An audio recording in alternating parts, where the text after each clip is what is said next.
So we're done with the CRS. I know you're still working on it, but we're done talking about it. And so the next step is the National Register.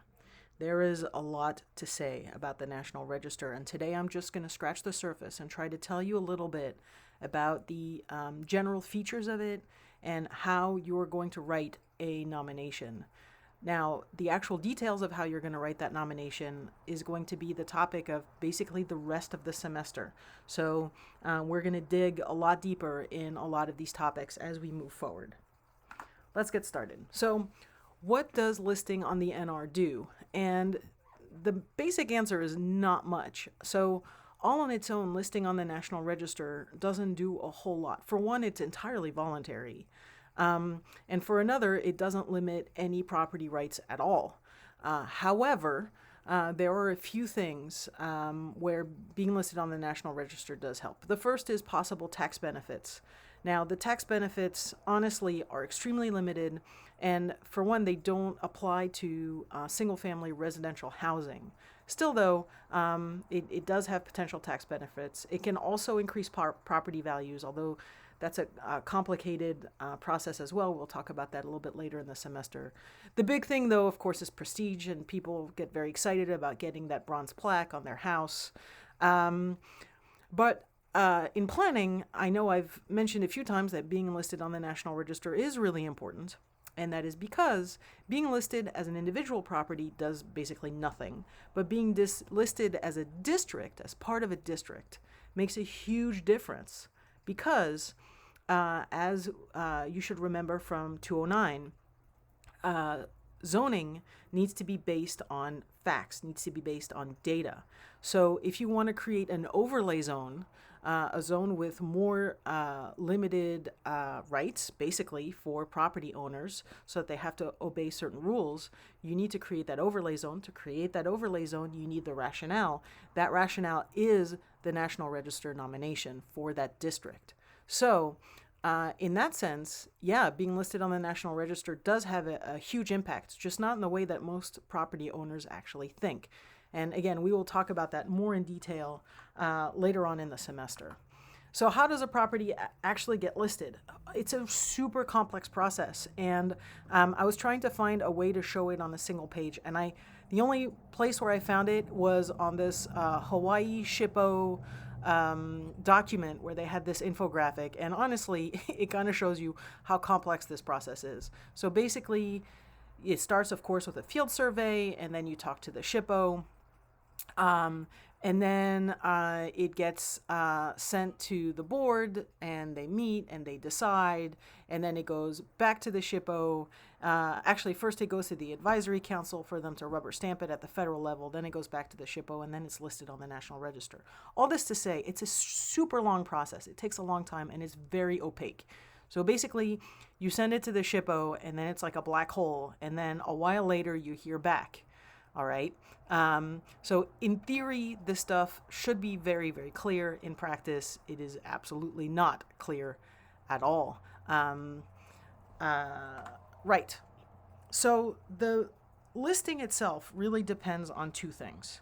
It depends on the National Register criteria, and it depends on the integrity of the property. Those are the two big things that really matter in a National Register nomination. So you need to understand what those criteria are and what the integrities are.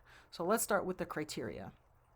And here I have just literally copied from the NR form text. So, the quality of significance in American history, architecture, archaeology, engineering, and culture is present in districts, sites, buildings, structures, and objects that possess in the seven integrities. We'll come back to that. And notice that and, it's very important, one of four criteria. By the way, criteria is plural. If it is singular, then it's criterion. All right. So if you say a single, right, it would be criterion A or criteria A and B. All right. So in our case, we're really looking at districts, but I want to remind you that this rule of significance applies to all types of sites listed under the National Register. So it doesn't matter whether it's an object or building or structure or whatever. It has to abide by these criteria. So in other words, the property has to be significant under at least one of these 4 criteria. So criterion A, that are associated with events that have made a significant contribution to the broad patterns of our history. So this is the important things happened here, or this is representative of important things. So, for instance, a southern plantation would be significant under criterion A because it is relevant for agricultural history, the history of enslaved people, etc. Or an industrial site like our cellophane factory here in Fredericksburg would be significant under criterion A because of the importance of industry in particular during the Great Depression. All right, so that's criterion A, basically culture. Criterion B, that are associated with the lives of significant persons in our past. I apologize for that typo there. So that is the George Washington slept here criterion, right? So important people are involved with this property. C, that embody the distinctive characteristics of a type, period, or method of construction, or that represent the work of a master, or that possess high artistic values, or that represent a significant and distinguishable entity whose components may lack individual distinction. That is criterion C, and you will notice the verbiage here, the wording is extremely opaque, but basically this is the architecture criterion, right? So this is the, is this architecture interesting criterion? Is it this architecture significant? And you'll notice that the wording is phrased this way so that it captures all different kinds of architecture. So the work of a master, so for instance, Frank Lloyd Wright designed this, or stuff that's much more vernacular, and that is the word that represent a significant and distinguishable entity whose components may lack individual distinction. So basically, this verbiage is set up in a way to capture all of these different kinds of architecture. Now you may ask, okay, but why not just keep it vague and keep the umbrella really big and say just important architecture? Well, this is a legal document, right? When you write a National Register nomination, this is a document that goes to the state and then to the federal level to be rubber stamped. So you can't just make it vague because these definitions must have legal meanings. Finally, criterion D, that have yielded or may be likely to yield information important in history or prehistory. So criterion D is the archaeology criterion. So again, A is cultural, B is important people, C is architecture, and D is archaeology. Many sites can be listed under multiple ones of these. So for instance, I would argue Normandy Village can be listed under both criterion A as a post-war suburb and criterion C for the prominence of ranch houses. Generally, the more criteria that a property is listed under, the less significant it has to be for each individual one, right? So if it's just that George Washington slept here, then it kind of doesn't matter if it's not important for other stuff. But if it's some guy who's maybe important for a small number of people slept here, then it really needs to be listable under other criteria as well. So that's one half of the equation, the criteria. The other half is the 7 integrities. And I always think of the 7 Duffs because I'm old and I used to watch The Simpsons. So the 7 integrities are location. Location is the place where the historic property was constructed or the place where the historic event occurred. In other words, the thing hasn't been moved. Design. Design is the combination of elements that create the form, plan, space, structure, and style of a property.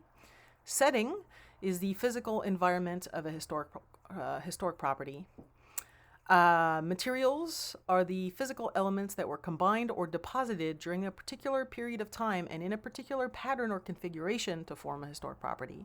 Workmanship is the physical evidence of the crafts of a particular culture or people during any given period in history or prehistory. Feeling is a property's expression of the aesthetic or the historic sense of a particular period of time.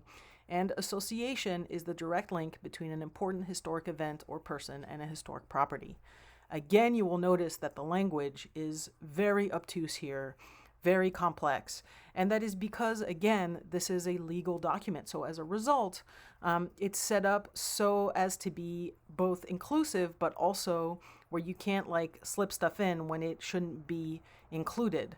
That said, I think many of these, if not most of these, are deeply problematic, especially feeling. I mean, I'm not exactly sure how the heck you're supposed to objectively quantify feeling. I really, really don't like these. We will talk about them in depth on Tuesday. So, a property should be significant under at least one of the 4 criteria and have all 7 of the integrities. And by the way, it should have all of the integrities, not just one. Okay, so it should have good integrity. But in practice, that's not exactly how it works. In practice, what we see is that these things are balanced a lot more. Nevertheless, first let's talk about the criteria considerations. Ordinarily, cemeteries, birthplaces, graves of historical figures, properties owned by religious institutions or used for religious purposes, structures that have been moved from their original locations, reconstructed historic buildings, properties primarily commemorative in nature, and properties that have achieved significance within the past 50 years shall not be considered eligible for the National Register. So the important thing to note here is that what they're really trying to avoid is both kind of properties that were built as commemorative in the first place are not listable.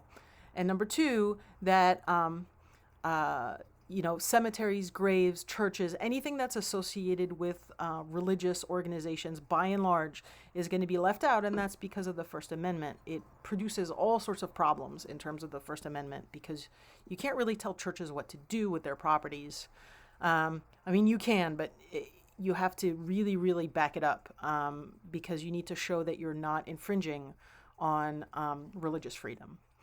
So that said, there are exceptions to the exceptions. So these exceptions, right, you're not supposed to list them. However, such properties will qualify if they are integral parts of districts that do meet the criteria. So in other words, if a church is in a historic district, then it is listed, or a cemetery.